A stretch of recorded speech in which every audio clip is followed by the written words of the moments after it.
10시 반이 넘었는데도 미사와 지즈루는 나타나지 않았다.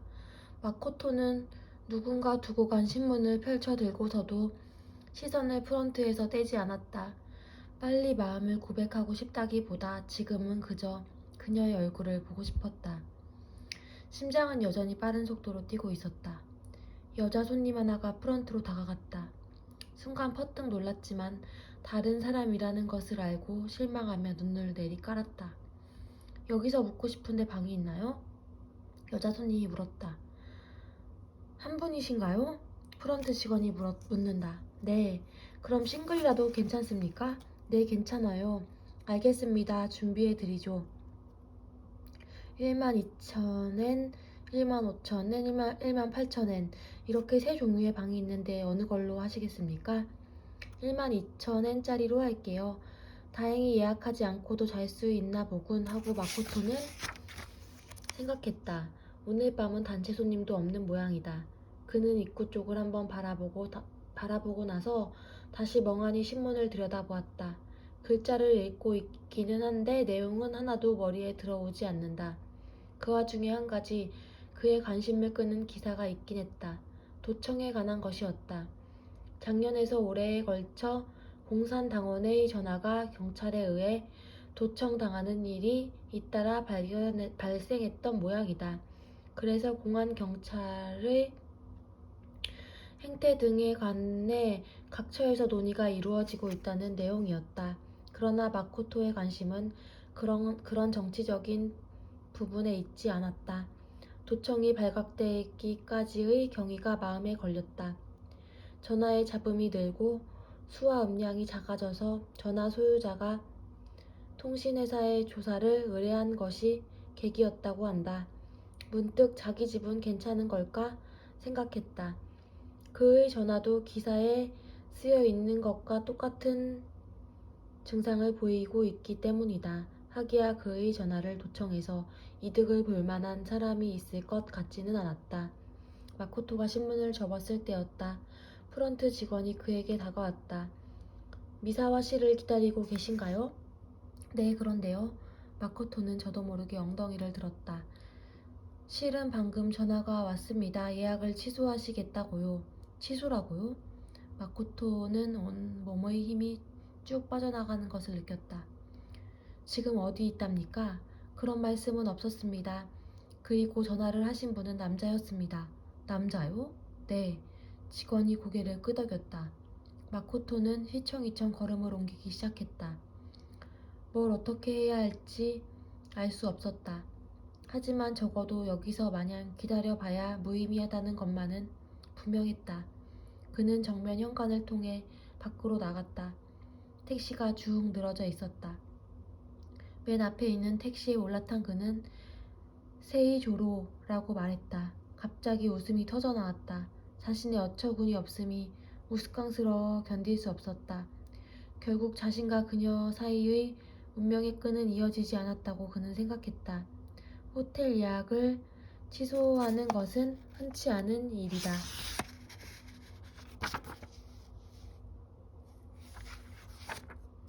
그리고 그런 흔치 않은 일이 벌어진 것은 뭔가 초자연적인 힘이 작용했다고 밖에는 생각되지 않았다. 그러나 돌이켜보면 고백할 기회는 얼마든지 있었다.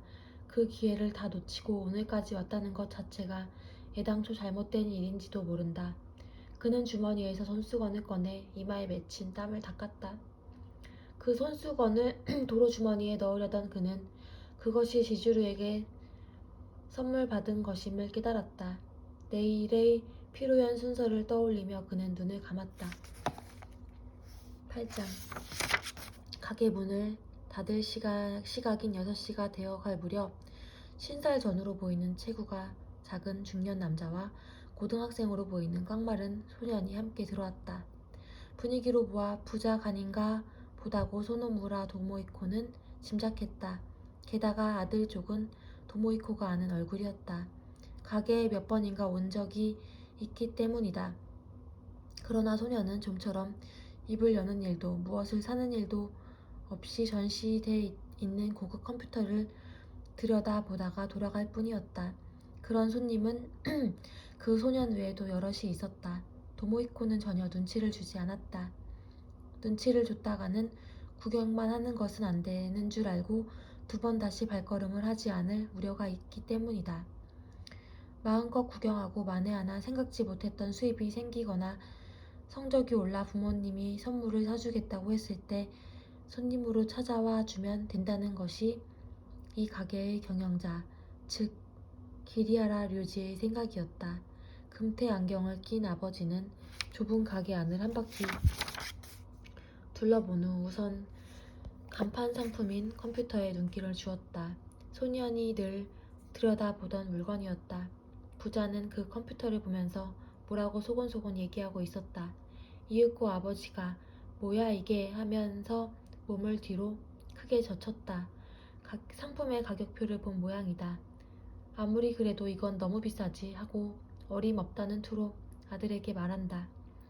그러자 아들은 이것 말고도 종류가 많다고 했다. 도모이코는 컴퓨터 화면을 향한 채 손님에게는 전혀 관심이 없는 척 하면서 부자의 모습을 관찰하고 있었다. 아버지 쪽은 외국 경치라도 감상하는 듯한 시선으로 가게에 진열된 컴퓨터와 주변 기기를 물끄러미 바라볼 뿐이었다.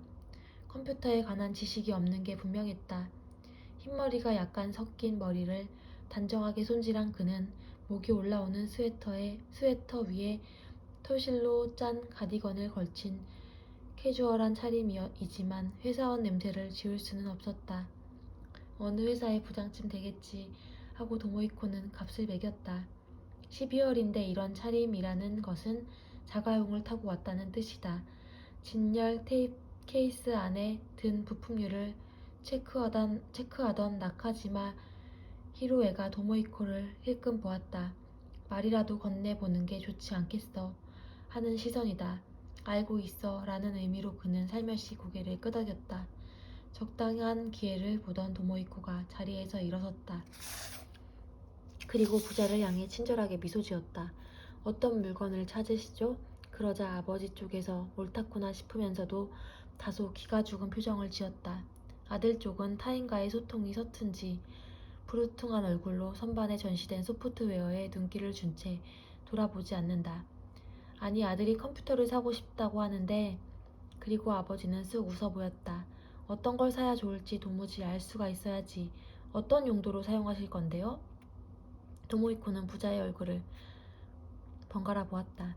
어디다 쓸 거지? 아버지가 아들에게 물었다. 문서 작성도 하고 통신도 하고. 아들은 고개를 숙인 채 중얼중얼 대답했다. 게임도 하고. 도모이코의 물음에 아들은 희미하게 고개를 끄덕였다. 여전히 부르퉁한 표정을 짓고 있는 것은 컴퓨터를 사는데 아버지와 함께 올 수밖에 없었던 것에 대한 겸연쩍음 때문일 것이다. 예산은 어느 정도죠? 도모이코가 아버지에게 물었다. 글쎄 10만엔 정도로 생각하고 있는데 10만엔 갖고는 못 산다니까 아들이 퉁명스럽게 말한다. 잠깐 기다려 보시죠. 도모이코는 자신의 자리로 가서 키보드를 두드렸다. 화면에 곧 재고 목록이 나타났다. 88 중에 마침 좋은 게 있군요. 88이라니? 아버지가 미간에 주름을 잡았다. NEC의 88 시리즈입니다. 올 10월에 갓 출시된 상품으로 본체 가격만 10만엔 정도 하죠. 그런데 좀 더 할인을 해드릴 수도 있을 것 같아요. 품질은 절대 나쁘지 않습니다. CPU 클럭이 14MHz, 표준 램은 64KB, 여기에 모니터를 합해서 12만엔까지 드릴 수 있습니다. 도모이코는 뒤쪽 선반에서 카탈로그를 꺼내 부자에게 내밀었다. 아버지가 먼저 받아들어 훌훌 넘겨본 후 아들에게 주었다. 프린터는 필요하지 않아? 고민하던 표정의 아들에게 도모이코가 물었다. 있으면 좋겠는데 소년이 중얼거리듯 대답한다. 도모이코는 다시 컴퓨터로 재고를 조사했다. 69,800엔짜리 열 전사 프린트가 있네요. 다 합하면 19만엔이군. 아버지가 덜떠름한 표정을 지었다. 완전히 예산 초과야. 죄송하지만 이외의 소프트웨어도 구입하셔야 합니다.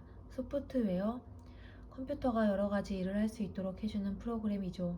그게 없으면 컴퓨터는 그저 상자에 불과합니다.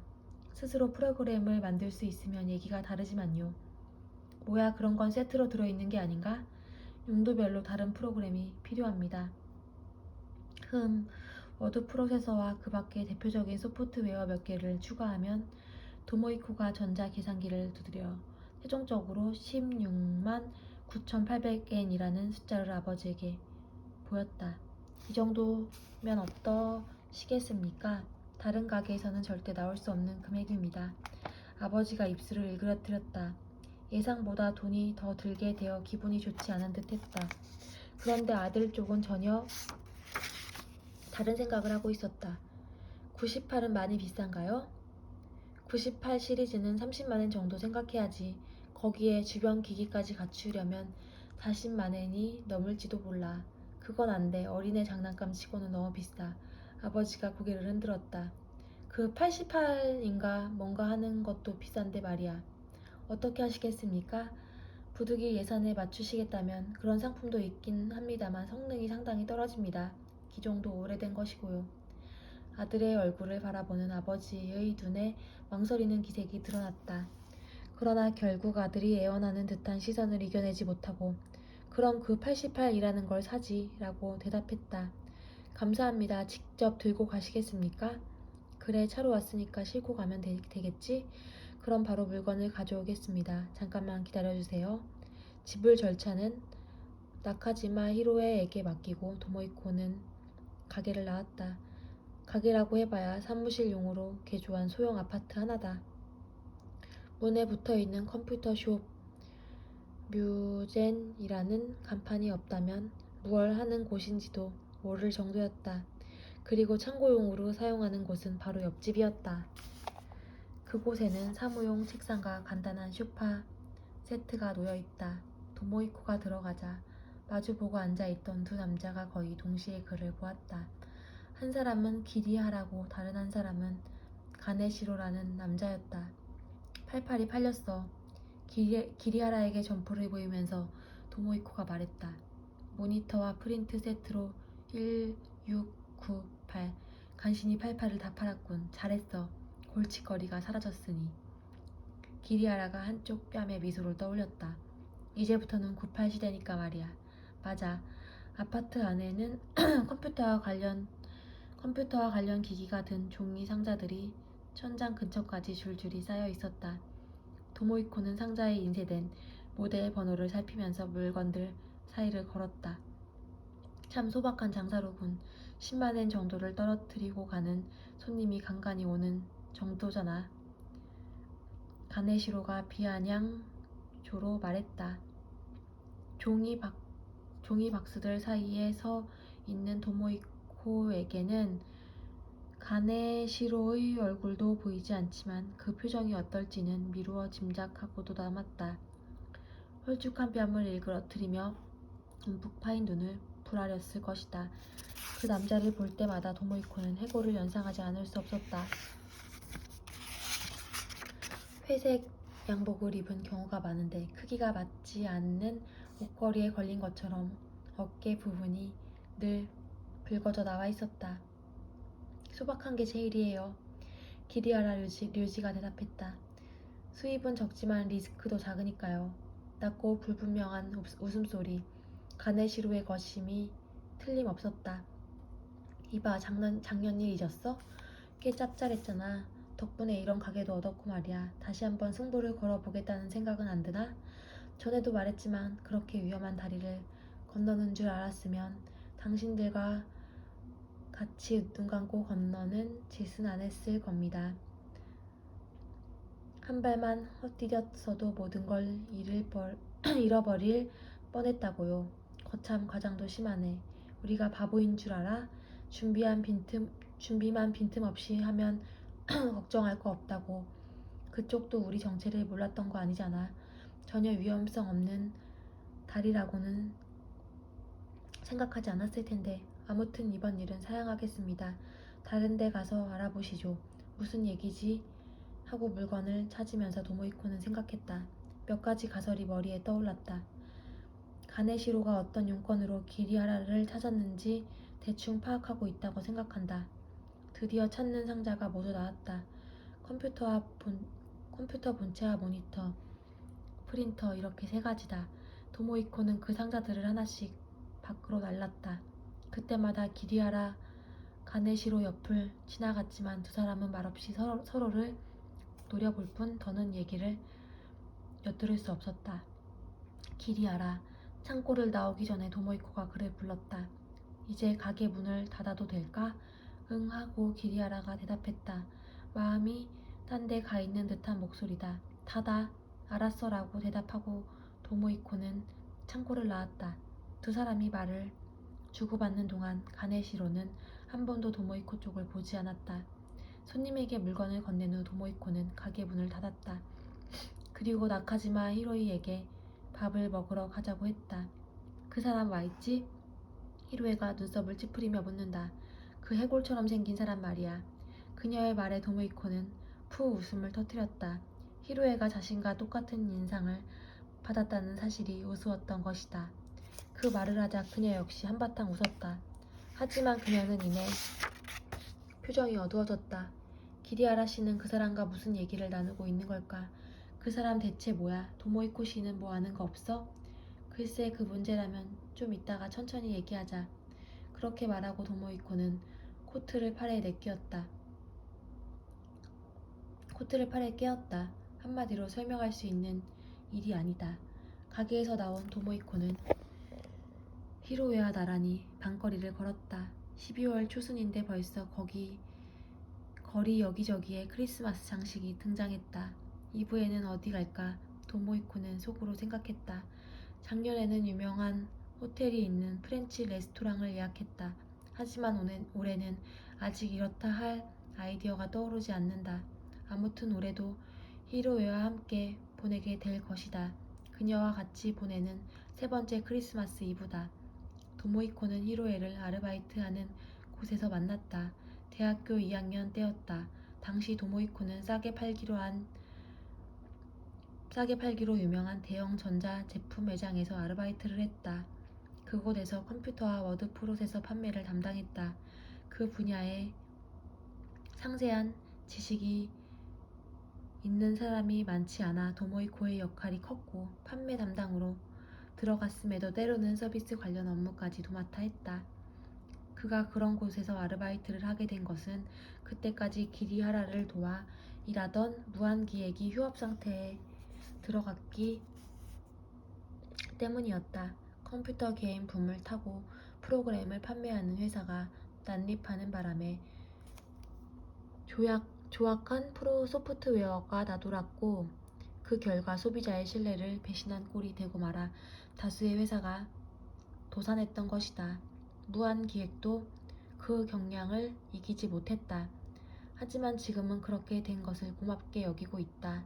덕분에 나카지마 히로에를 만나게 되었으니 말이다. 히로에는 도모이코가 일하는 층에서 전화기와 팩스를 판매했다. 얼굴을 마주치는 일이 잦았고 그러다 대화를 나누게 되었다. 첫 데이트는 아르바이트를 시작한 지 한 달쯤 됐을 때였다. 그리고 서로를 연인이라고 여기게 되기까지 그리 오래 걸리지 않았다. 나카지마 히로에는 미인은 아니었다. 쌍꺼풀이 없는 눈에 코도 그리 높지 않다. 동그란 얼굴에 작은 체구, 게다가 소녀처럼이라기보다 소년처럼이라고 표현해도 좋을 정도로 깡마른 몸에다. 그러나 그녀에게 사람의 마음을 안심시키는 평온한 분위기도 있었다. 도모이코는 그녀와 함께 있으면 그때그때 자신이 안고 있는 고민을 잊을 수 있었다. 그리고 그녀와 헤어져 집에 돌아온 후에도 그 고민의 태반이 별일 아니라고 생각하게 되었다. 그런데 그런 그녀에게 딱 한 번 고통을 준 일이 있다. 2년 전쯤의 일이다. 그녀를 임신시켜 결국 낙태 수술을 하게 만든 것이다. 그런데도 히로에는 수술한 날 밤에만 울었을 뿐이다. 그날 밤 그녀는 혼자 있고 싶지 않다면서 같이 호텔에서 묵기를 원했다. 그녀는 아파트에 혼자 새들어 살면서 낮에는 일하고 밤에는 전문학교에 다니는 생활을 하고 있었다. 물론 도모이코는 그녀가 원하는 대로 해주었다.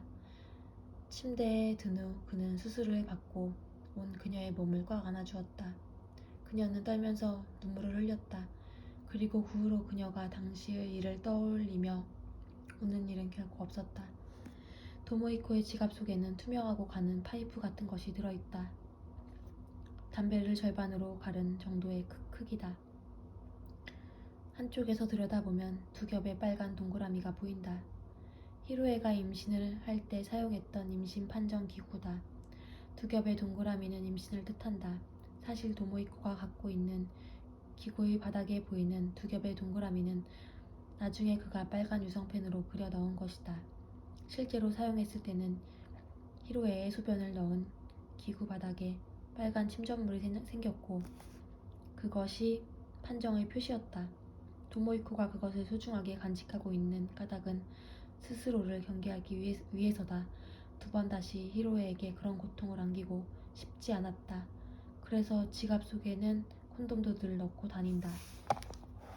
그 부적을 단 한 번 기리하라에게 빌려준 적이 있다. 사연을 얘기하며 보여주더니 기리하라가 빌려달라고 했던 것이다.